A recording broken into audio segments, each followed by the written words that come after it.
small and medium enterprises. So government made the changes in the wholesale and retail trade under MSMEs. So new guideline making changes in wholesale and retail inflation for MSMEs. So Udyam portal provides single phase registration for the consumers in less time, simplified the process for micro, small and medium enterprises, in which any industrialist or any entrepreneur, any startup sector can register directly on the Udyam portal by going through the portal, filling all the details, GST number, TIN number and other details. It can have eligibility for finance under priority sector, the Reserve Bank of India. Then it is classified as a retail enterprise, will not be eligible for benefits that small businesses are getting. So retail trading is classified as MSME, which were excluded in 2017. So retail business को भी MSMEs में added कर दिया गया है. Now new definition for the MSME. So earlier MSME was micro sector with 25 lakh of manufacturing enterprises. Now manufacturing enterprise of 1 crore and turnover of 5 crore. Then small enterprises with investment of 5 crore in manufacturing and service enterprise of 2 crore was there. Then new data shows that investment of rupees 10 crore and turnover of 50 crore. Then for medium enterprises we have 10 crores of investment, and now latest definition shows it rises to 20 crores of turnover in manufacturing and 100 crore, less than 100 crore in the investment. So in this way the new definitions make the more and more compatibility to micro, small and medium enterprises by adding them into different categories, which again boost the economy. So this category also pushes the schemes for development for MSME. First is the credit linked capital subsidy and technology upgradation scheme, CSE. Then second is credit guarantee scheme for micro and small enterprises cluster development program, MSE-CDP. And third is interest subvention scheme for incremental credit to MSMEs. Then last is the scheme for promotion, innovation, rural industry and entrepreneurship, that is Aspire. Then fifth scheme is for the scheme of fund for regeneration of traditional and industries, Furti.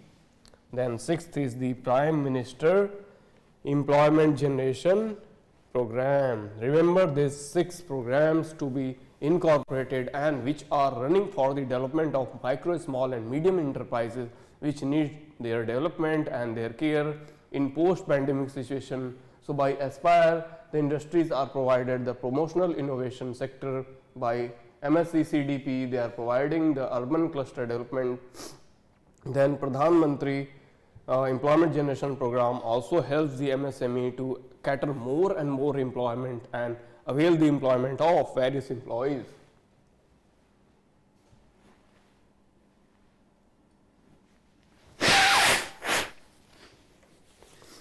Then challenges faced by micro, small and medium enterprises.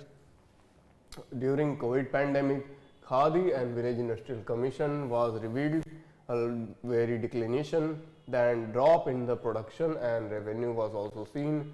Then Parliamentary Standing Committee saw the stimulus package announced by the government to boost the challenges of MSME. Then other problems faced during the pandemic were delayed payment, informality, low financial resilience and scarcity in the raw materials. During pandemic, we saw that lots of problems were developed against the MSME, which were struggling to get the capital to pay the employees and also to maintain their market situation. So which is inadequately equipped with the necessary support system like new technologies, digital modes of payment, etc. Then unable to make advantage of most government schemes, which are mostly based on digital infrastructure and required benefits of some digital identity. Then limited capital and knowledge.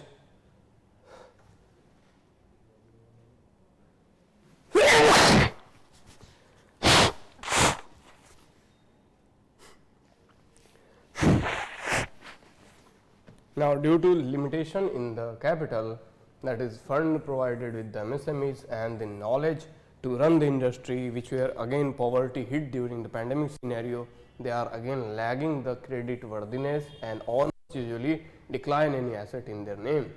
Then non-availability of suitable technology. People in the MSME sector are not having the adequate technology to run their industries and companies. Then there was labor challenges, which shows MSME face lot of inconsistency when it comes to skilled manpower and labor law compliances. The non-availability of a skilled workforce at affordable cost of adding the woes of MSME sector. So various challenges incurred by MSMEs. Then logistics sector was again very high benefit sector, which carries from the ports, airports,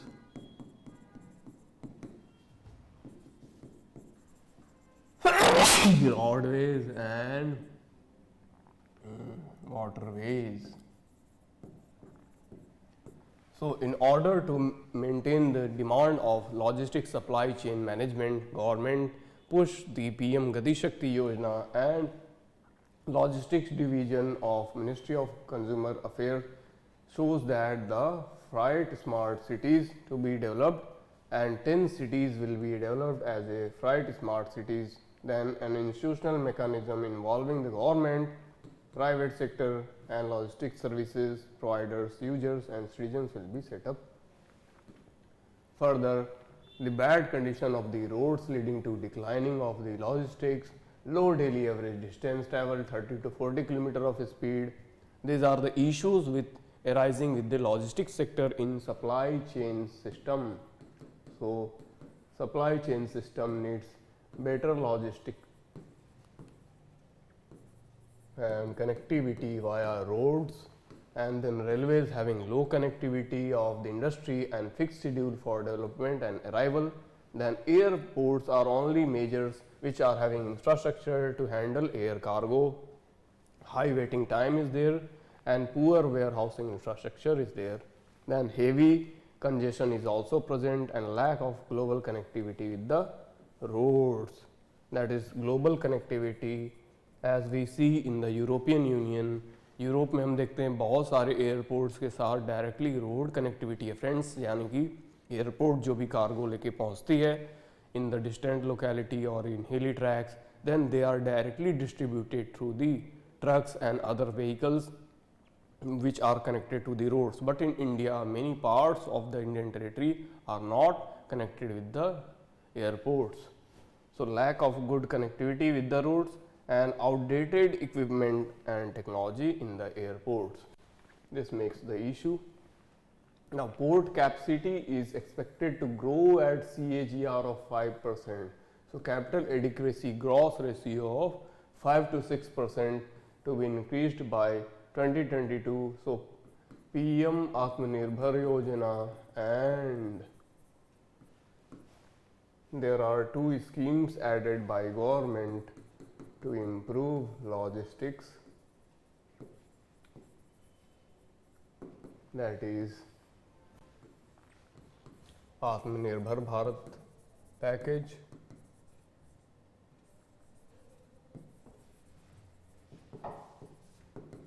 for logistics supply chain, and also PM Gati Shakti Yojana,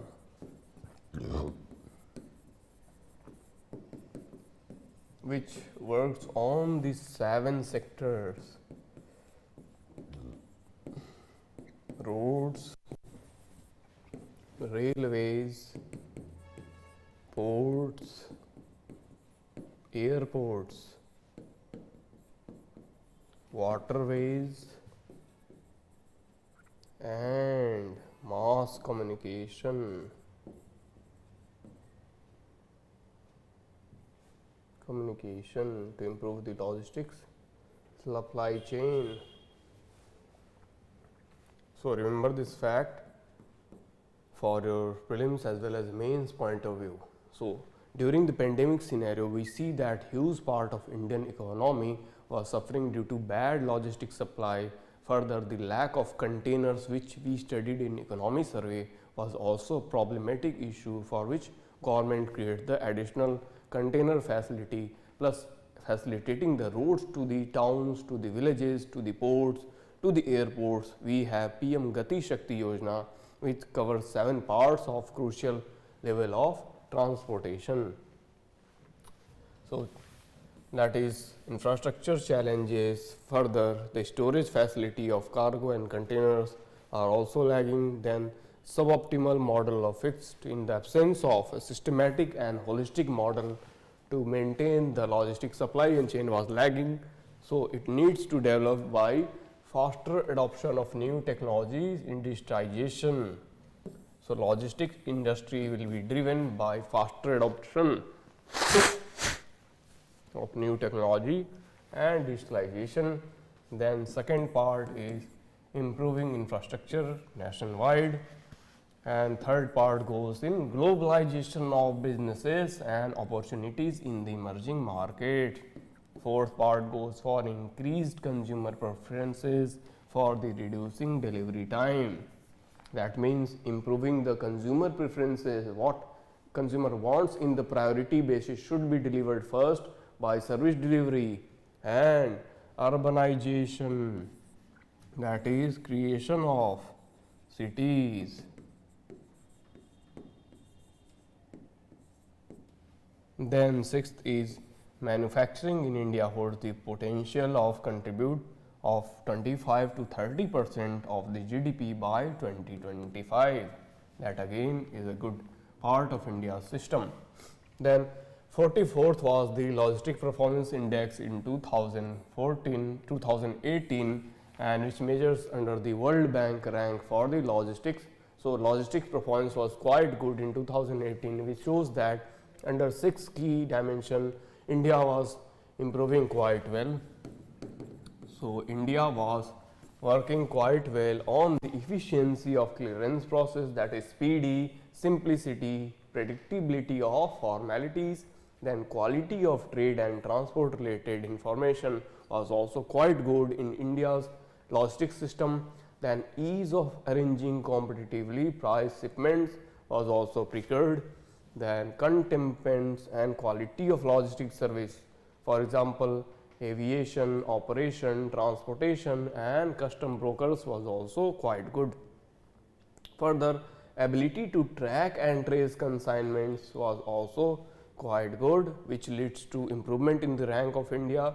Also, the timeliness of shipments in the reaching destination was also good. That we also discussed in the economy survey, that delivery time was quite scheduled and reaching destination was very compatible. Now, 5 pillars of draft national logistic policy goes to integrated logistic services, that is ILS for faster, cheaper and safer logistic delivery. Then second is pillar number 2, efficient multimodal transport infrastructure for modal shift from road to rail and waterways, that are also part of PM Gati Shakti Yojana. So, we saw that draft national logistic policy under pillar 3 was composed for meeting logistics needed, and that we are working for the development of logistics sector, and we saw that logistics sector was performing quite well.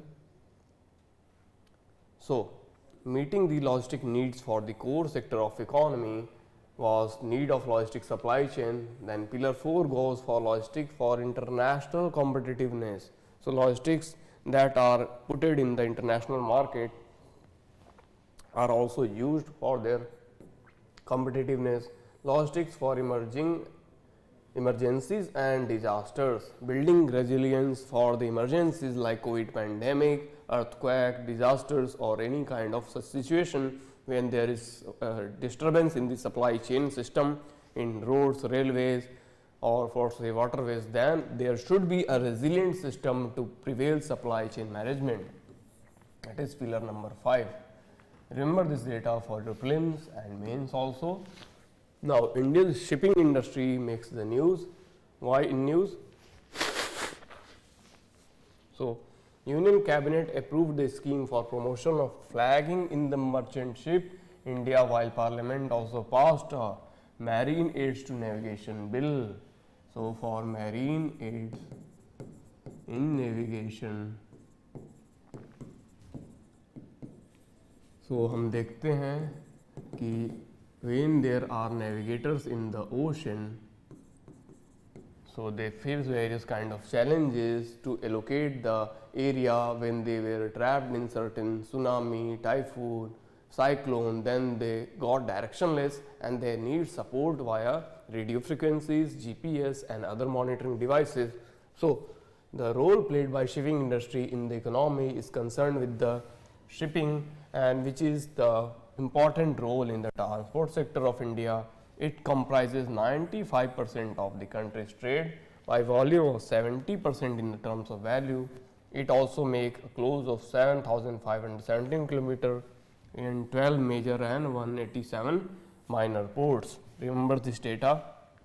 Then again, the industry offers numerous benefits like capabilities for transportation at large freight, and which is very cheap cost. Further, it is eco-friendly, which means ecologically it is friendly and creates a employment of coastal regions. People who are residing in the coastal areas get employment through this logistic transport of merchant ships. So, government creates the new bill by defining what is flagging in. So, flagging in the process of adding vessel to the national registry, removing from national registry as flagging out. So, adding a vessel in registry of Government of India, that is called as flagging in. Further, the lighthouse says a tower structure built onshore on the seabed and serve as an aid to maritime coastal navigation, warning mariners of hazards and establishing their position and guiding them their destination. Then right of first use provide the policy measure for the government to provide the Indian shipping companies and opportunities to quote L1, that is lower bidding in cargo import. Remember this L1 bidding. So, right to first use एक ऐसी पद्धति है that provides L1 in the cargo biddings of the vessels from the government. Further, it adds the promotion of flagging of merchant ships, that is subsidy scheme to provide the shipping industry a support, and CPSE Central Public Sector Enterprises for the cargo import. तो cargo import के लिए government उनको support दे रही है. Further, potential benefit of enhancing fleet size to improve economic, commercial and strategic advantages, and increased competitiveness by offsetting high operational cost, further increasing training and job opportunity for Indian seafarers, saving on freight exchange with the increase in tax collection, help in development of ancillary industry like ship repair and banking. Now, can mariners aid in the navigation bill 2021 help the industry? Now, in the industry we see that various kind of challenges faced by people like mariners, policy makers, industrialists and other transport sector, which were also discussed in the bill. So, it leads for the incorporation of global best practices and comply on the India's stand on the best practices in vessel transportation and marine transportation. Further, it follows the International Convention of Safety on Life at Sea 1974. Also, it follows the International Association of Marine Aids in Lighthouse Authority Maritime Buoy System. It also provides a user-friendly legal framework for development, maintenance and management of aids to navigation across India through provisions. Then, definitions are provided on aid to navigation on vessels based on the mode of state of art. Then, appointment of Directorate General of Aids to Navigation, the advisory committee to advise central government on the matters related to aids in navigation. तो navigation में जो भी मदद चाहिए उसके लिए एक advisory committee भी इस बिल के द्वारा गठित की गई है मित्रों। Further it designates any aid to navigation as heritage logistic lighthouse. So lighthouse भी डेवलप किए जाएंगे that are called as the heritage lighthouse, virasati lighthouse, as identified offences and penalties for international obstruction or damages. Now next part is laws and policies that meet the present need. So earlier we are having the Indian shipping industry marine aid to navigation bill which replaced the Lighthouse Act of 1927. Remember friends, lighthouse act 1927 को ये remove कर रही है। Further it needs to tracing licence and need for Indian flag vessels and it also develop the national coastal and inland shipping strategic plan.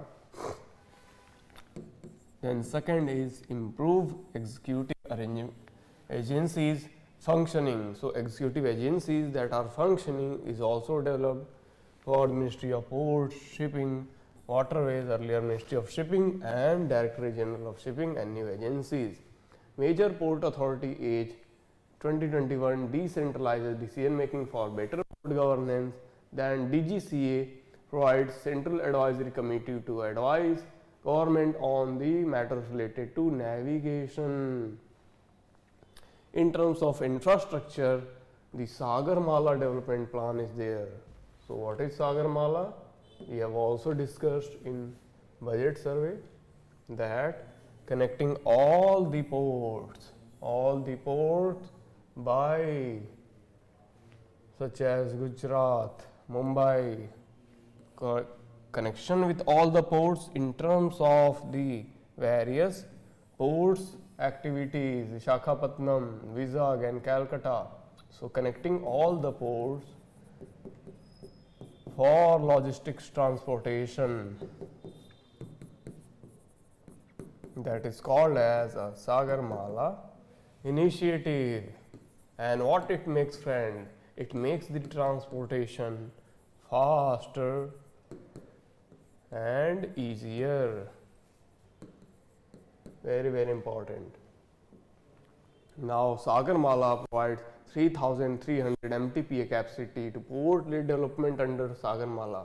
Earlier it was 2,500 million ton per annum by 2025 and 574 projects with major upcoming ports like in principle Vadhavan Port, a mega port at Dhanu, Maharashtra. Dhanu, Maharashtra में एक mega port, that is Vadhavan port is created. Then transshipment port at Great Nicobar Island is also created. Sagar-Mala provides the launch of promotion of flagging the merchant ships like India. A number of other initiatives it is the part of laws taken separately. New captive policy for port dependent industry to address the development of Sagar Unnati. Remember this again keyword, Sagar Unnati, as performance dashboard and logistic data bank services to track and trace movement of exim containers at all containers leading major ports. Further, it also caters the manpower development in the ships by parroting the tax regime for Indian seafarers and Indian flagships which are at foreign nations. So promoting skill development and strengthening the auditing and accreditation of the institution as par with the international guidelines. Remember this all facts for your prelims as well as mains point of view.